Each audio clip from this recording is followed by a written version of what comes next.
徹夜で覚えたこと、明日には忘れがちです。どうも皆さん、こんばんは。こんばんは。おつもろってということで、皆さん今日も一日お疲れ様でした。そして受験生の皆さん、共通テストお疲れ様でした。二次試験も頑張ってください。9時のチャイム鳴ってきた。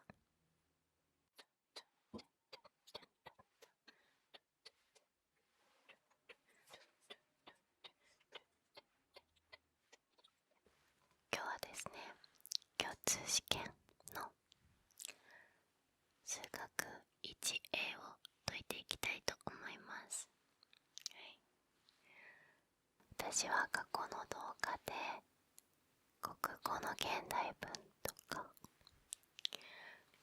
英語を解いてきたことがあるんですけれども、数学は避けてきました。シンプルに何も覚えていないから。でも2024年の11月あたりかな、1ヶ月くらい思い出す勉強をしました。ということで、今日は2025年の最新の共通テストを解いていくんですけれども、時間制限は設けません。めっちゃ解くのに時間かかるので設けません。そこはちょっと現役生じゃないというところを加味してお許しいただければと思います。クレームは受け付けません。ちょっとは受け付けます。特に社会人の方とかはもう全然数学を覚えていなくて、かなり退屈な眠たくなる動画だと思うので、よろしければ作業用なんかで垂れ流していただければと思います。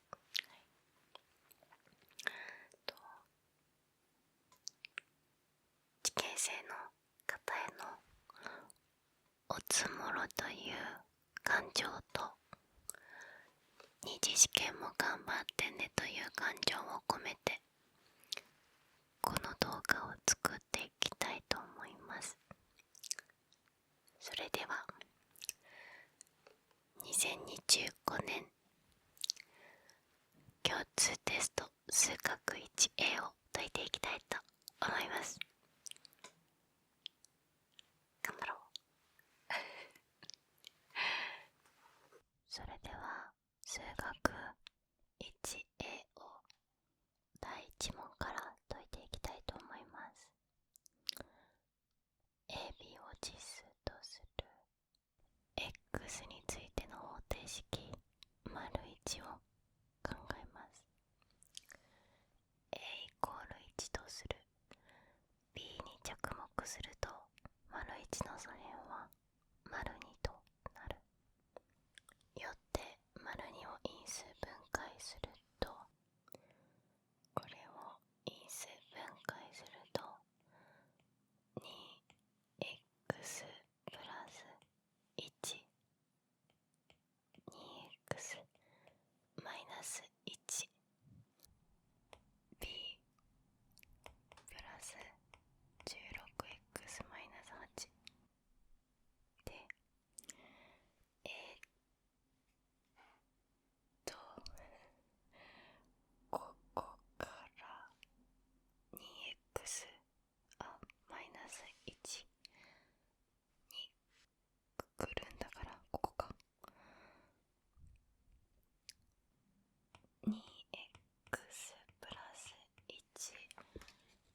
2bx-1 でくくると、こことここを計算して 2bx プラス b プラス8ですね。なんでここがあは2でいが8ですね。 OK。 はい、では次が b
さについて話しているすごい状況。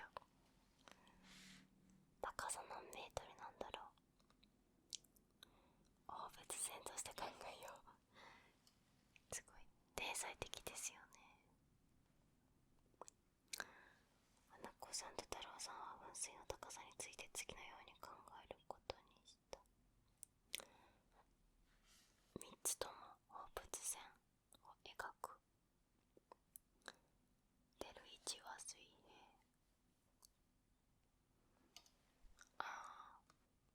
B は噴水の水が出る位置。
緒だよね。つまり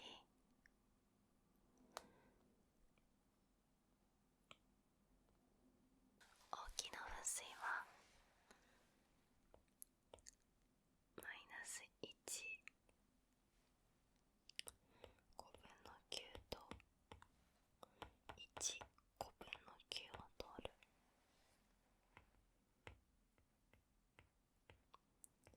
プラス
値としては y イコール ax の2乗を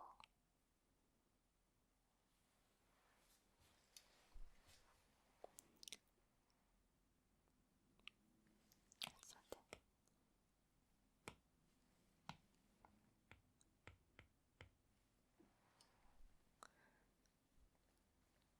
プラス頂点が今 y 座標がこうなのでこうか。これにこれを代入すると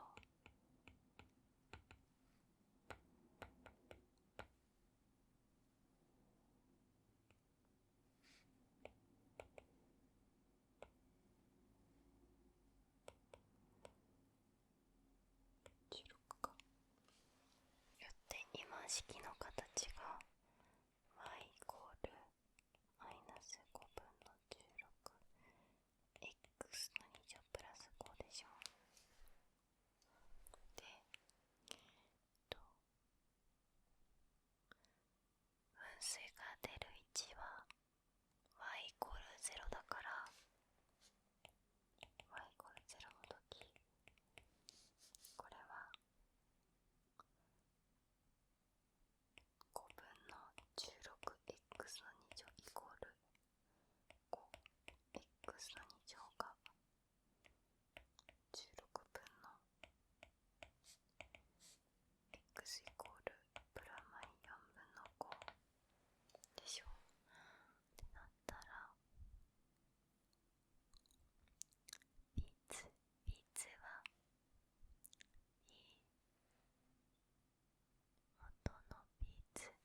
元のビーツなんだっけ。元のビーツがこれか2分の3。ビーツが2分の3ゼロだからこれが4分の5。つまり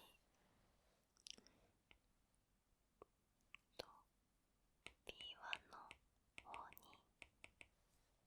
4分の6だから4分の1動いてるんでしょ。こうか。数勢が4分の1で P1 の方にこうだね。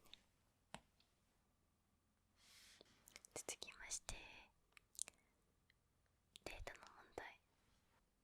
太郎さんは47都道府県における外国人宿泊者数と日本人宿泊者数の動向を調べるためにそれに関するデータを分析することにした。外国人宿泊者数を日本国内に住所有しない人、日本人宿泊者を日本国内に住所有する人。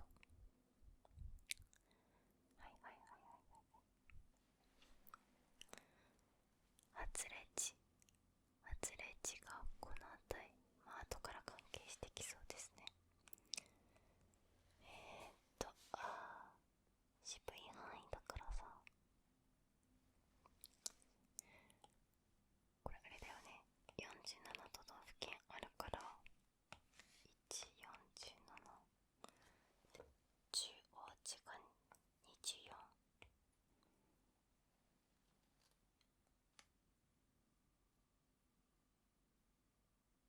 第1第3。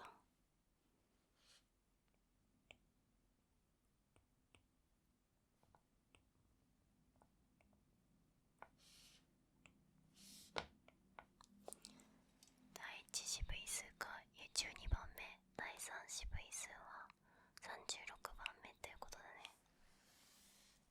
ツイッチは47都道府県における令和4年の外国人宿泊者数と日本人宿泊者数の産物である。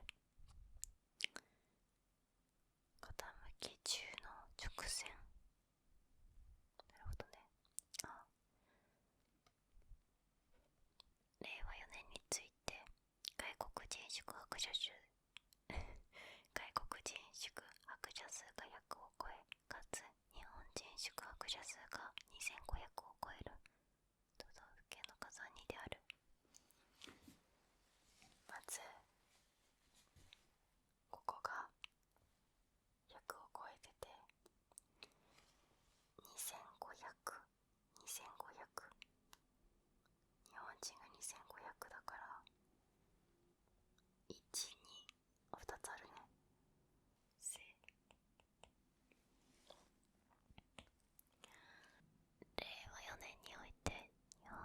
人宿泊者数が外国人宿泊者数の10倍未満である都道府県の割合は 50% 未満。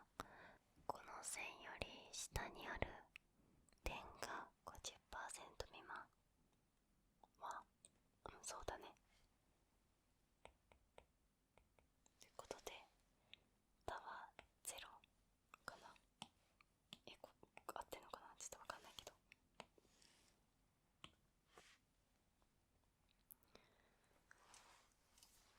47都道府県における令和4年の外国人宿泊者数を分析した結果、外れ値となる都道府県の数は8であった。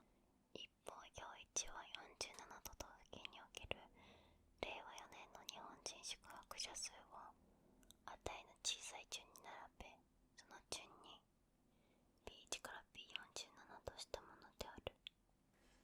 このマークがついているのが外国人の外れ値ですね。表1のデータにおいて渋い範囲は、さっきここで12と36だから、外れ値は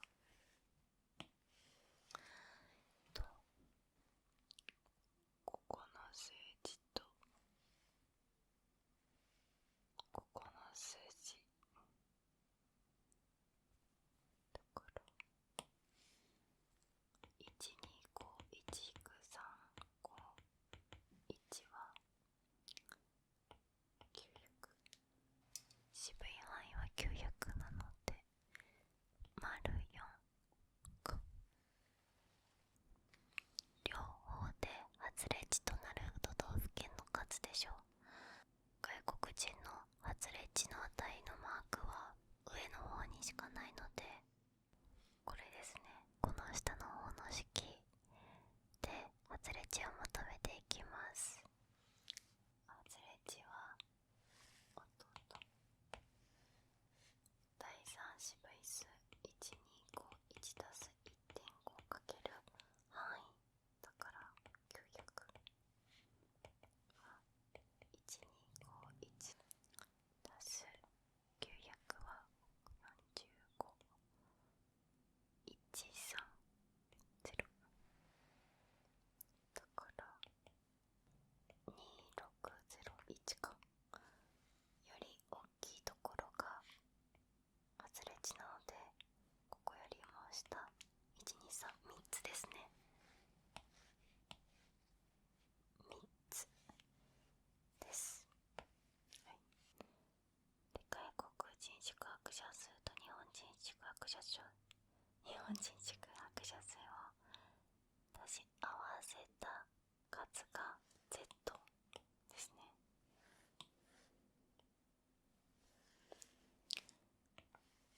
例えば、なるほどね。Z の値から Z の平均値を引く偏差は、こういう式になると、このことに着目すると X の分散、Z の分散はどう表せれるかですね。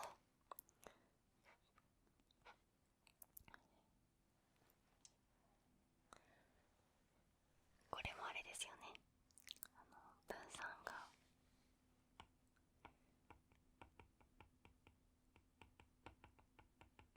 偏差の2乗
で、あれ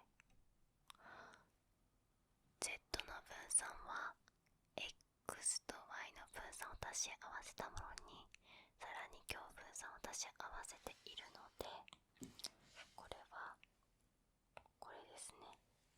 はい、太郎さんが住む地域では宿泊を促すキャンペーン AB が実施されていると。 A の方が良いと思っている人が多い噂がある。それが本当に多いと言えるのかどうか確かめてみると、アンケートに回答した35人のうち23人が A の方が良いと答えた。この結果から一般にキャンペーン A の方が良いと思っている人が多いと言えるかどうかを次の方針で考えると、キャンペーン A の方が良いと回答する割合と B が良いと回答する割合は等しいという仮説を立てる。この仮説のもとで語りによりなく選ばれた35人のうち23人以上が A の方が良いとする回答が 5% 未満であれば仮説誤っているということですね。なるほどね。はい、35枚の効果を前回投げたで表が出た枚数ごとの回数の割合ですね。はい、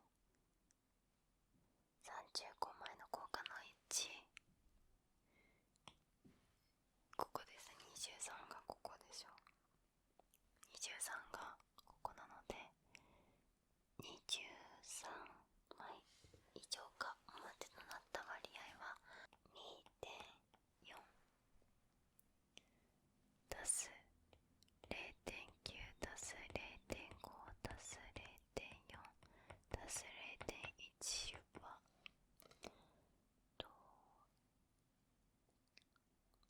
3.3 足す1は 4.3 だからこれは 4.3。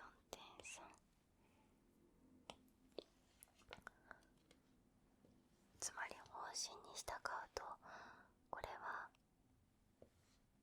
5% 未満 4.3 だったので 5% 未満は仮説が誤っている。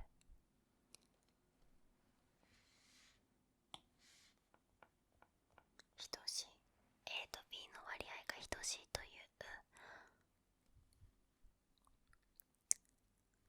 仮説は誤っていると判断して、今回のアンケート結果からキャンペーン A の方が良いと思っている人が多いと言えるですね。等しくはないので、割合が等しいという仮説が誤っているので多いと言える。はい、やっと半分まで来ました。ちょっと休憩しよう。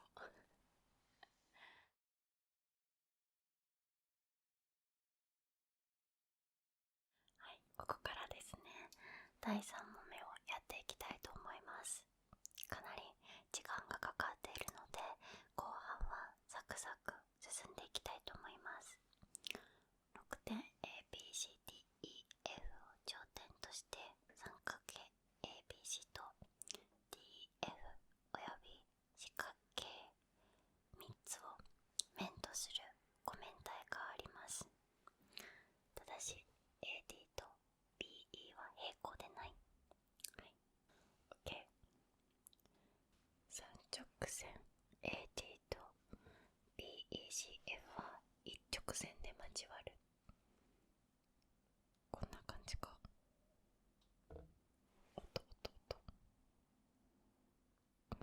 難しい。こ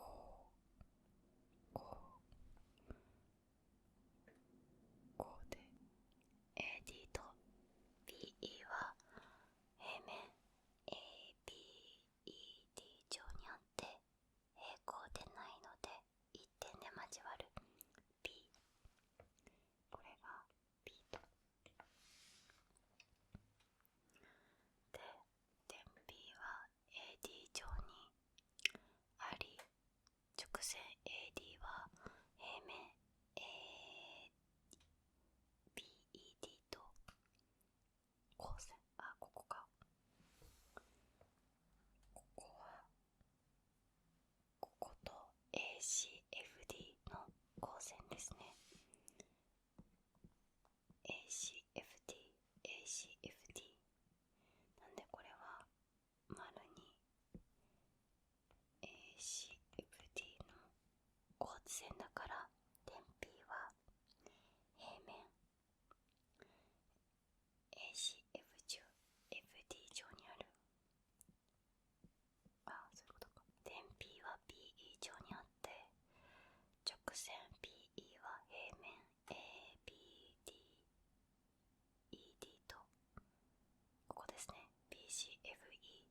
11、CF が17、DE が9と。はい。また6点は1つの球面上にあるとし、その球面を S、AD と DE の交点を P とする。さっきと同様ですね。こうですね。ABED と球面 S が交わる部分は円であり、この4点は円周上にあると、このことから三角形 BAB と BED が相似であるんですね。つまり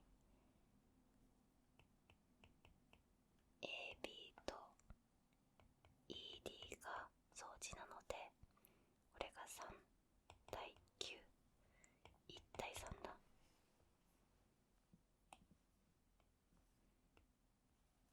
したがって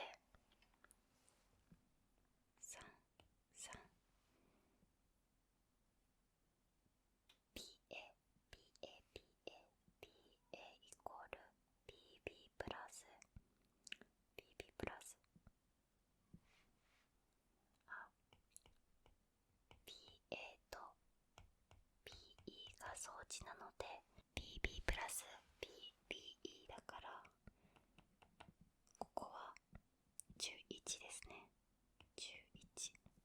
BB は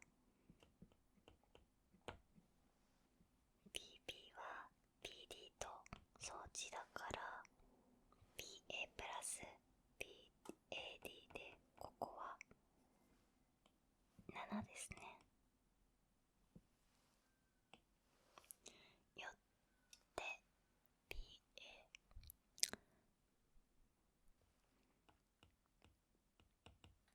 BA イコール7、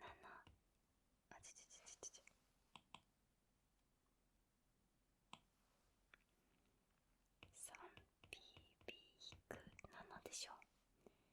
よって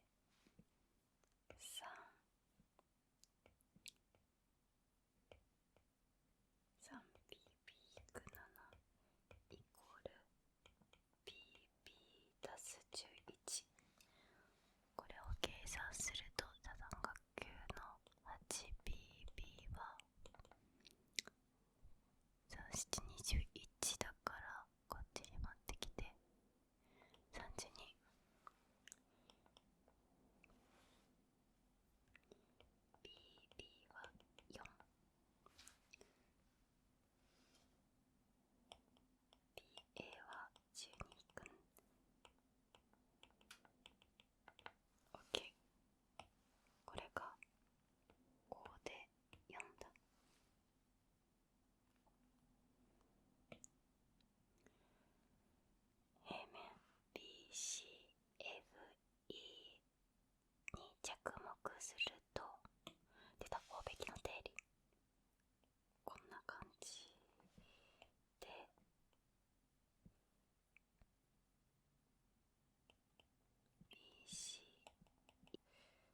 じを1回目3回目で異なる箱から引く。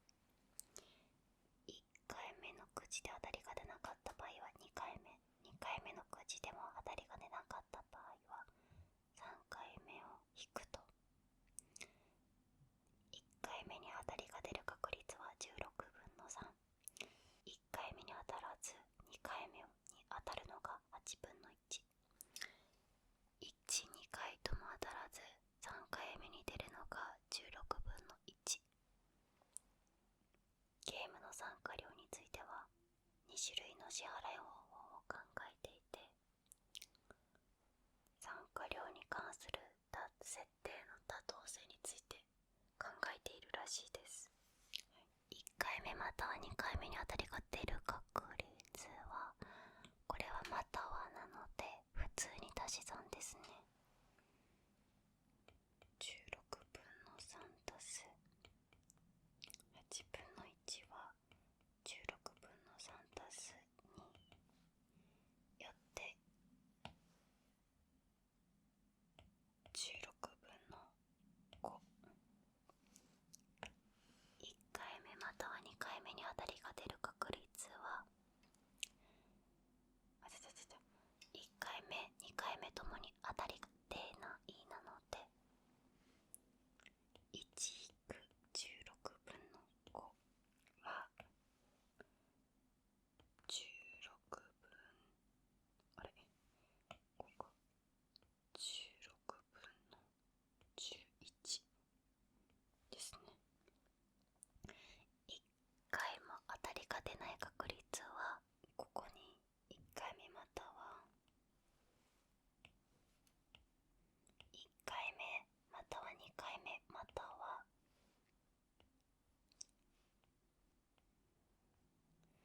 3回目に当たる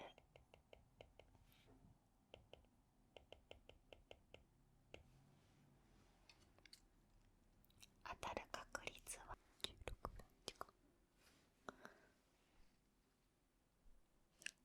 16分の5足す16分の1は16分の6だから約分して8分の3ですね。はい。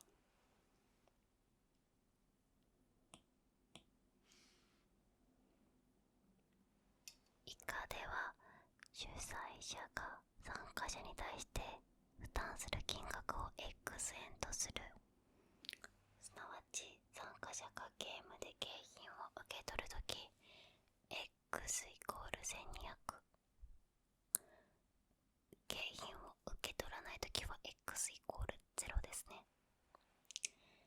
期待値を求めると、1回も当たりが出ないのは1回も当たりが出ないのは8分の3でしょ。なんだこれ。で1回は当たりが出る。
裁者は参加料の設定は妥当であると判断し、参加料の金額500円以上であるとき、参加料の設定は妥当でないと判断する。期待値が500未満か500以上かで考えるということですね。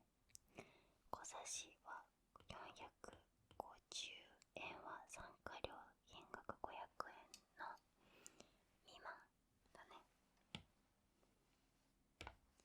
未満であるため、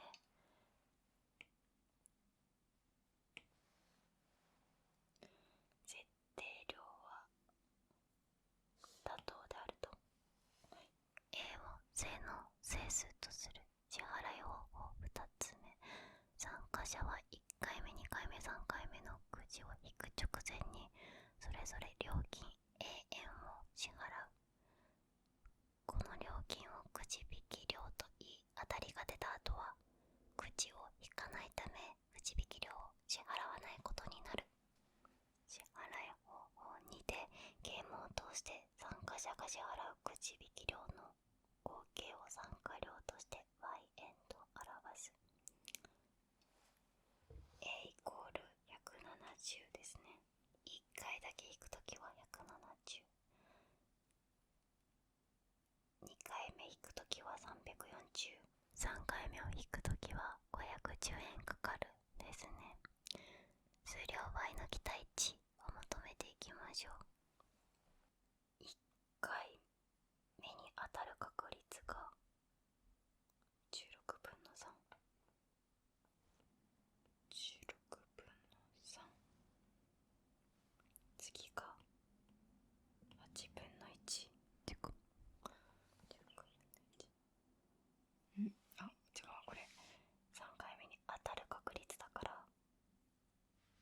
あ、そうか、だからこれ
20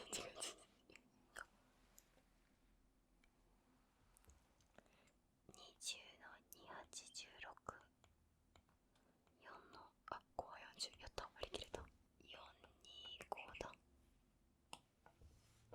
さっきと同じように考えていくと、425円は425じゃないわ、これはソーダチだ。間違えた。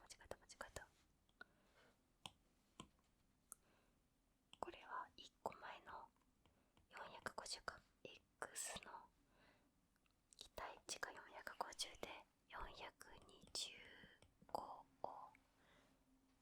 以上であると、丸1のそこここか。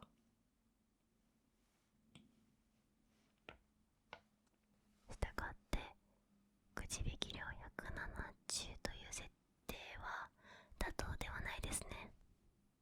またくじ引き料の設定が妥当と判断するのは A がいくつかってことですよね。だからここの A2A3A だから16分の 3A 足す16分の 2A 足す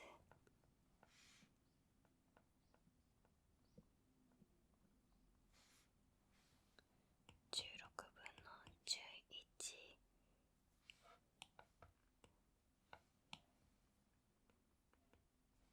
3A が、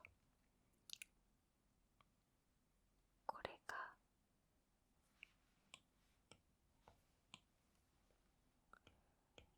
こうならなきゃいけないってことですよね。主催者側の負担金